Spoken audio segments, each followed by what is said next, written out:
नजरें टिकी हुई थी, ध्यान लगा हुआ था कि प्रधानमंत्री जी तो दूसरी बार आ रहे हैं, बिहार के लिए जरूर कुछ करेंगे। लेकिन फिर लोगों को निराशा हाथ लगी। पिछली बार आए थे तो उन्होंने हमारे डीएनए के सवाल को छेड़ा था, कहा था कि डीएनए में गड़बड़, और इस प्रकार से उन्होंने बिहारियों को, बिहारवासियों को अपमानित किया था। हमने उनसे आग्रह किया था कि आपके पद की गरिमा के ये अनुरूप नहीं है, बिहारवासियों को की भावनाओं को ठेस लगी है, तो आप अपने शब्द को वापस ले लीजिए। मैंने उनसे निवेदन किया था। तो उम्मीद की जा रही थी कि शायद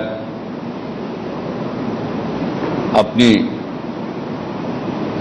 कही हुई बातों को वापस लेकर, शब्द को वापस लेकर अपनी गलती का सुधार करेंगे, भूल का सुधार करेंगे। लेकिन ऐसा कुछ उन्होंने नहीं किया और उल्टे फिर बिहार को दुर्भाग्यशाली और इसके अलावे बिहार को बीमारू बताकर चले गए। अब उनको शायद पता नहीं है कि अब बिहार बीमारू नहीं कहलाता, भूल गए बिहार का जो विकास दर है, शिक्षा, स्वास्थ्य और विभिन्न जो इंडिकेटर्स हैं, उस पर बिहार की जो आज स्थिति है, कोई बिहार को बीमारू कहकर अपना मजाक नहीं उड़ाएगा। और भला देखिए, उन्होंने 2 राज्य का उदाहरण दिया, मध्य प्रदेश का और राजस्थान का, और कहा कि ये बीमारू राज्य से बाहर निकल आए। और तो कब बाहर निकल आए? तो कहा 10-12 साल से बीजेपी है, बीमारू से बाहर निकल गए। राजस्थान के बारे में कहा उन्होंने 5-7 साल में बाहर निकल गया। तो पहले तो राजस्थान में उन्होंने, राजस्थान बीमारू था और उसको अभी बीमारू से बाहर होने का मौका मिल गया बीजेपी के शासनकाल में, तो अपने पूर्व के जनसंघ के सबसे वरिष्ठ नेताओं, जो देश के उपराष्ट्रपति भी रहे, स्वर्गीय भैरव सिंह शेखावत का भी अपमान कर दिया उन्होंने। यानी उन्होंने राजस्थान में जब उनके नेतृत्व में सरकार थी तो उन्होंने वहां से अंत्योदय की परिकल्पना शुरू की थी। इसके लिए बड़ा सराहा गया था राजस्थान में। ये सब कहना भूल गए, कहा कि सब चीज के बाद राजस्थान बीमारू था और अभी बाहर निकला है उनके पार्टी के शासन में। खैर, मैं इन चीजों को कितना बताऊं,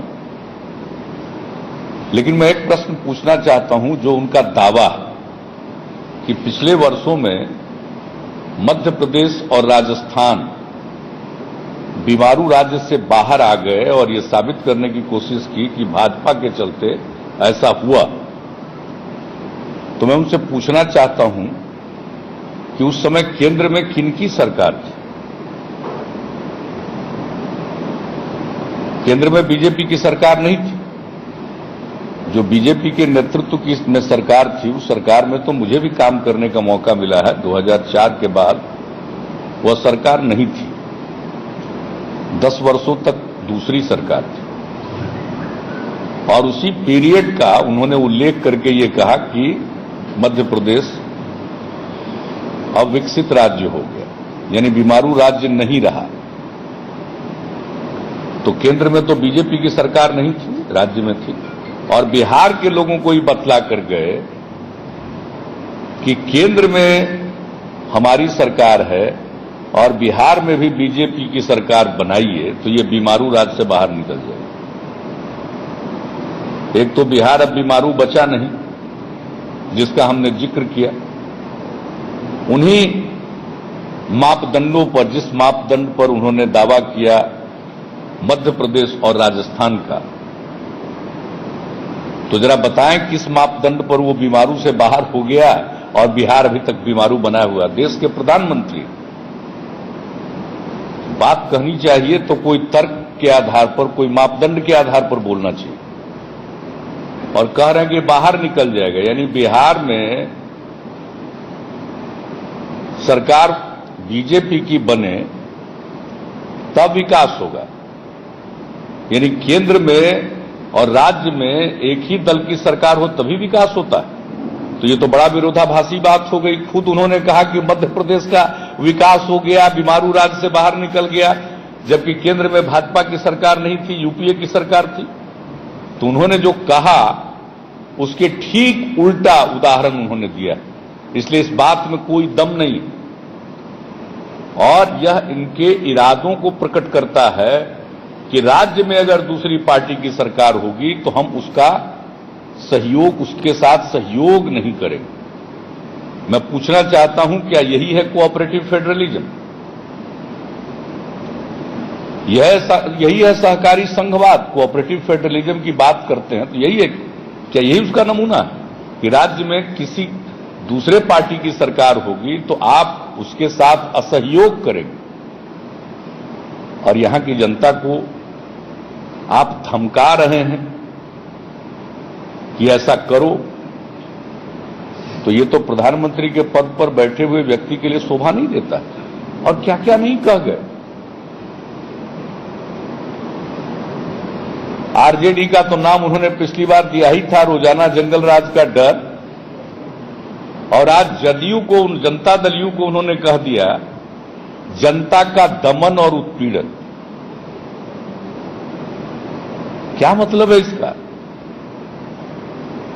2002 में गुजरात में जो हुआ उसको भूल गए क्या? तत्कालीन आदरणीय प्रधानमंत्री श्रद्धेय अटल बिहारी वाजपेयी जी ने क्या कहा था? राजधर्म का पालन करने के लिए कहा था। ये नौबत तो हम लोगों के यहां कभी आई नहीं। कहां हुआ जनता का दमन और उत्पीड़न, हम जरा पूछना चाहते हैं। और 15 साल का शासनकाल और फिर 10 वर्ष का शासनकाल, दोनों को जोड़ दिया है उन्होंने। मैं इसके लिए उन्हें बहुत बहुत धन्यवाद देता हूं। 10 साल के कार्यकाल में, हमारे कार्यकाल में जो उपलब्धियां हुई हैं उसको नकार कर, और बिहार का विकास नहीं, बिहार बर्बादी की ओर गया है, जो उनके कहने का अर्थ था,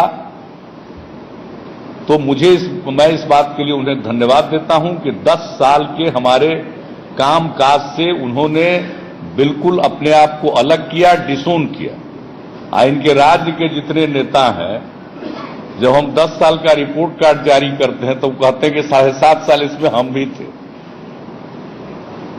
तो 10 साल से तो आपने अपने आप को अलग कर लिया। अब आपके किसी यहां वाले जो नेता हैं उनको अब उपलब्धियों पर दावा करने का कोई अधिकार नहीं है। इसके लिए मैं उन्हें बिल्कुल धन्यवाद देता हूं कि एक बात उन्होंने कर दी बहुत साफ, कि अब 10 साल में जो कुछ भी हुआ इसके लिए बीजेपी का कोई योगदान नहीं है, और बीजेपी ने इसको पूरे तौर पर डिसोन कर दिया। मैं इसके लिए उन्हें धन्यवाद देता हूं, क्योंकि अब जो विकास का दर है, जो स्कूल से बाहर बच्चे रहने वाले बच्चों की संख्या जो लगभग अब बहुत कम हो गई, ये हमारे यहां जो सरकारी स्वास्थ्य सेवाएं हैं उसमें जो सुधार आया, या जो कुछ भी विकास हुआ, जितने काम हुए,